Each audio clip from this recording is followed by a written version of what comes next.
Exu Meia-Noite.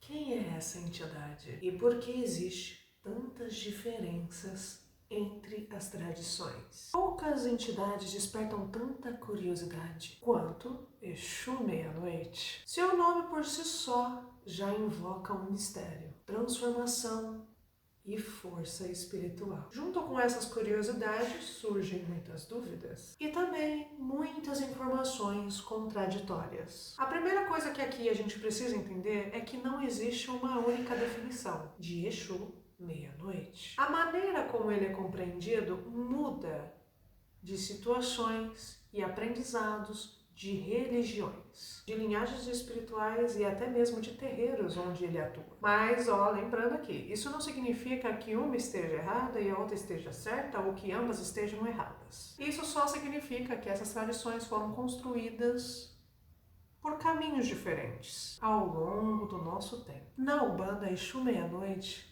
era visto como um guardião dos caminhos espirituais. Seu trabalho está ligado à proteção, à quebra de demandas, ao encaminhamento de espíritos sofredores, à limpeza energética e à defesa daqueles que caminham com a fé. Meia-noite representa um símbolo de um momento que um ciclo termina e um outro começa, marcando uma profunda transformação espiritual. Agora, já em muitas vertentes da Quimbanda, Exu Meia-Noite pode ocupar uma função ainda mais importante, que é mais destacada. A sua atuação costuma ser ligada à justiça espiritual, ao rompimento de energias negativas, à proteção dos trabalhos e ao equilíbrio das forças. Mas ainda assim, a organização dessa força e a linha que elas atuam variam de tradições para tradições. No Homoloco, algumas linhagens também cultuam o Exu Meia-Noite como um importante guardião espiritual, embora suas funções possam variar conforme os ensinamentos transmitidos pela casa. Agora, já no candomblé, no tradicional, existe uma variação importante. O culto ele é voltado aos orixás. O Exu, lá, ele é reverenciado como um orixá, mensageiro entre mundos, material e espiritual. A entidade conhecida como Exu Meia-Noite, da forma como aparece na Umbanda e na Quimbanda, não faz parte do panteão tradicional dos orixás. Mas afinal, o que é uma falange? Na linguagem espiritualista, uma falange é um conjunto de entidades que trabalham dentro da mesma vibração ou da mesma missão espiritual. É como um grande grupo de trabalhadores unidos por um propósito semelhante. Por isso, quando falamos da falange de Exu Meia-Noite, não estamos falando de uma lista fixa e universal. Dependendo da sua tradição, ele pode atuar próximo a ele a entidades como Exu Tranca-Rua, Exu Sete Encruzilhadas, Exu das Almas, Exu Tiriri e Exu Marabô, Exu Caveira e entre outros guardiões. Em outras casas, essa composição pode ser completamente diferente. Essa diversidade, ela existe porque não existe uma autoridade única no assunto, que determina como todas devem trabalhar. Cada terreiro preserva a sua própria identidade e a sua linhagem espiritual, através dos seus sacerdotes e das suas entidades.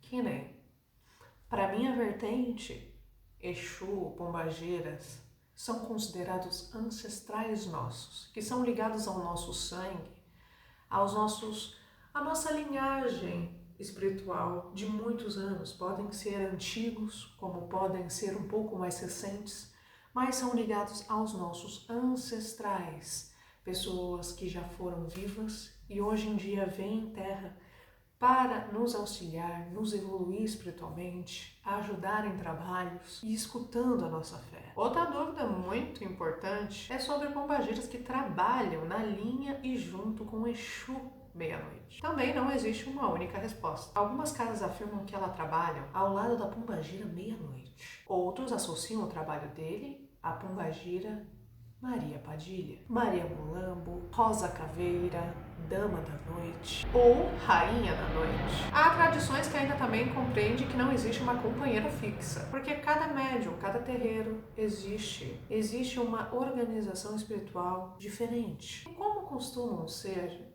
os médiuns que trabalham com Exu Meia-Noite? Muitos dirigentes relatam que esses médiuns costumam desenvolver uma percepção espiritual muito forte. Geralmente representam um grande senso de justiça, facilidade para perceber ambientes carregados, coragem para enfrentar momentos difíceis e uma postura tão firme diante das diversidades.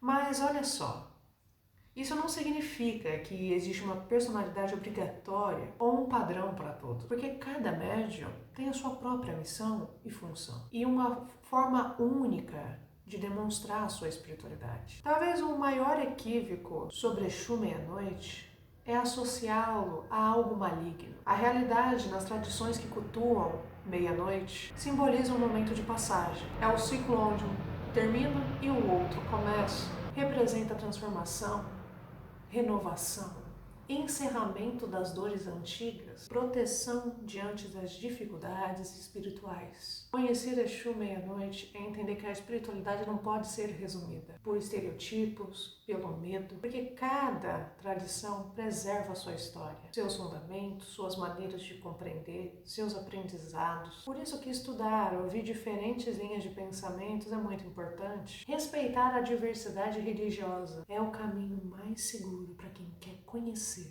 e caminhar verdadeiramente com os guardiões espirituais. Conhecer novos fundamentos, conhecer tradições antigas, porque a espiritualidade está sempre se renovando, gente. Ela está anos-luz à nossa frente.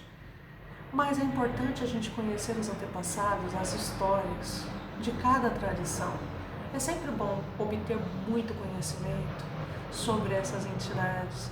Hoje eu trouxe Exu Meia-Noite.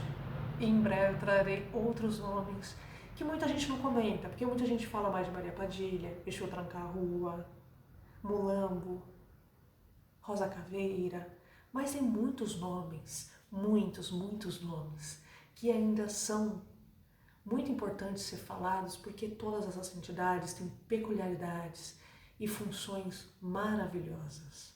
Então, aguarde nos próximos vídeos, que eu tenho os vídeos de tiragens aqui, né, que eu faço, coletivas, e também sempre trago um vídeo de conhecimento, um vídeo falando sobre a religião, falando sobre a espiritualidade, falando sobre os nossos guias, guardiões, orixás, porque é sempre importante a gente estar sempre conhecendo mais e sabendo mais das nossas histórias.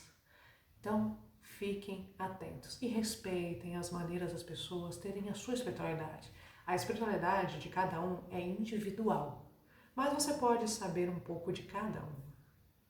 Só que o importante é respeitar e não apontar o dedo se você não concordar com algo.